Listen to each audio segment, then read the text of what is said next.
साधना में सहायक कुछ बातें। नित्य के जीवन में कई समय ऐसे आते हैं जब हम कुछ काम नहीं करते होते, जैसे एक जगह से दूसरी जगह जाने के समय, रात को बिस्तर पर पड़े हुए नींद न आने के समय, किसी की प्रतीक्षा करने के समय इत्यादि। ऐसे समय को आलस्य में और यूं ही वृथा नहीं खोना चाहिए। ऐसे समय में भगवान के नाम का जप करना चाहिए। वैसे तो प्रत्येक समय परमेश्वर की समीपता अनुभव करनी चाहिए, पर दिन में किसी किसी समय विशेष रूप से उनकी विद्यमानता अनुभव करनी चाहिए। ऐसा प्रतीत हो कि वह हमारे सामने विराजमान है और हमारा पथ प्रदर्शन कर रहा है।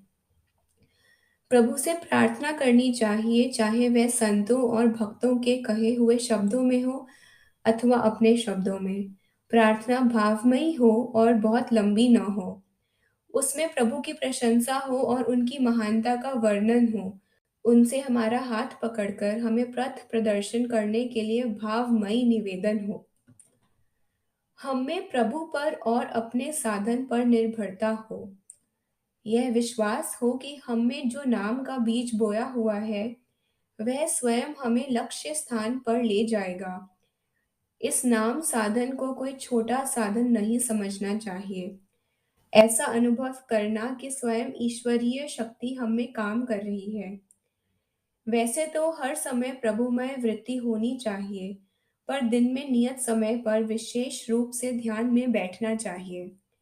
उस समय ऐसा अनुभव करना कि ईश्वर की सत्ता का हमारी सत्ता से साम्य हो रहा है। आध्यात्मिक जगत में देश और काल बाधित नहीं होते। कठिन समय आने पर हार्दिक प्रार्थना करने से हम संतों और महात्माओं से, चाहे वे स्थूल दृष्टि से हमसे कितनी भी दूर हो, ऐसी ही सहायता प्राप्त कर सकते हैं जैसे वे हमारे सामने बैठे हों। यह सहायता हृदय में प्रेरणा के रूप में होती है। कभी कभी प्रत्यक्ष रूप से आकार भी दिखाई दे जाता है। इसके अतिरिक्त आकाश में अनेक लोक लोकांतरों में सूक्ष्म रूप में सिद्ध पुरुष तथा मुक्त आत्माएं विचरती रहती हैं। उनसे भी साधन मार्ग में उनके सत्संकल्पों द्वारा हमें सहायता पहुंचती रहती है।